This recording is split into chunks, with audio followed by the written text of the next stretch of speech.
You know what? I never actually announced what I was doing next. And honestly, that wasn't intentional. It just kind of happened. But it now has a name, Atonom.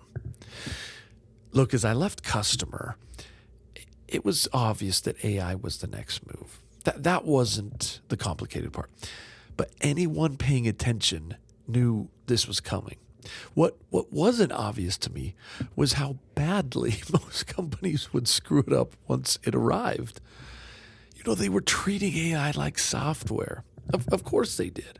More tools, more features, same org chart, same meetings, same excuses.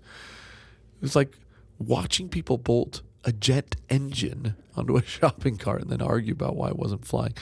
Look, everything then snapped into focus when I teamed up with Dave Elkington. I had known Dave from his time as the CEO of InsideSales.com. And we'd kept in touch, started bouncing ideas around. We both seen the same pattern, probably for years, but at different angles. When it comes to SaaS, it's not like it failed. That's probably the wrong narrative. SaaS is dying because it never did the work, right? If you think about it, for decades, software was sold as this service. But if you're honest, humans did everything. Following up, clicking, chasing people, translating between systems, babysitting processes that were supposedly automated. The software just sat there. It waited, it watched, gave you some dashboards about work that humans still responsible for making happen. In that model, it lasted a long time, maybe longer than it deserved, because there was no alternative. Humans were the execution layer because they had to be. That's over. AI, it's different. It isn't here to help with the work. That framing is becoming outdated. Not really like a co-pilot or like this productivity boost.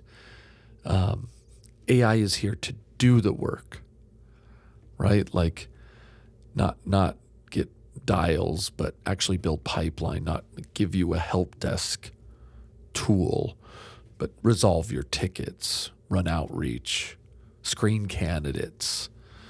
This is not really theory. This is happening. And that's why we're building Atonom. This is where language really matters, because if you get this wrong, you might understand it. You don't rent tools from us here at Atonom. You don't buy software seats. You hire AI teammates. We call them cloud employees. Now, and a cloud employee, it's not a chat bot. It's not a workflow.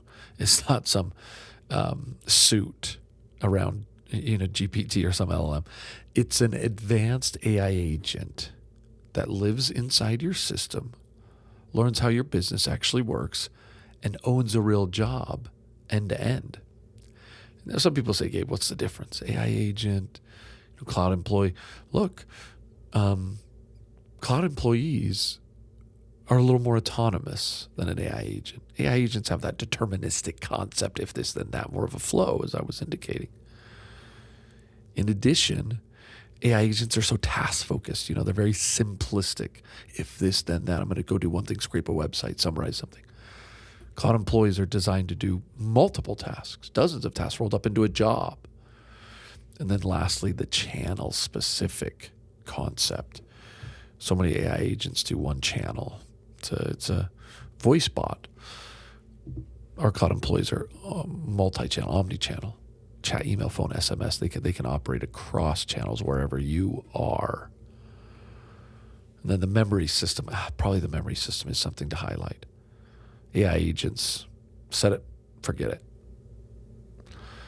Cloud employees, they're remembering across actions, long-term, short-term, real-time memory. They're teaching themselves, they're learning, they're improving. They know your CRM. It knows rules. It knows what good looks like. It doesn't always have to be reminded. It doesn't be managed like a junior hire. So I don't think this is really like a tool shift. This is more like a growth model shift. right? For the last 50 years, execution was all about head count. If you wanted more output, you hired more people, right? I mean, that's just what we did, which meant more coordination, probably more management, more meetings, more costs, more friction. But here, now, in the future, execution no longer scales with headcount. Output does. That's going to be totally different. That's fundamentally different to the way in which we build companies. It's going to change how we plan and lead, and it even changes what capacity means.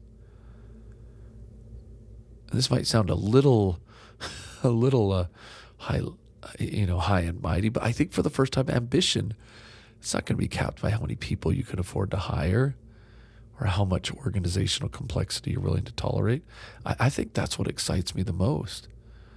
It's not so flashy, not because it's trendy, but because it finally aligns how companies say they want to operate with how work actually gets done. It's the autonomous organization. You've heard it called different things. Mark Benioff's called it the agentic organization. Microsoft referred to it as the frontier firm. It's where employees and cloud employees are working together, not in a traditional organization, but in this modern organization to scale more effectively. Anyways, that's what I've been up to. And yeah, this is going to be fun. So check it out.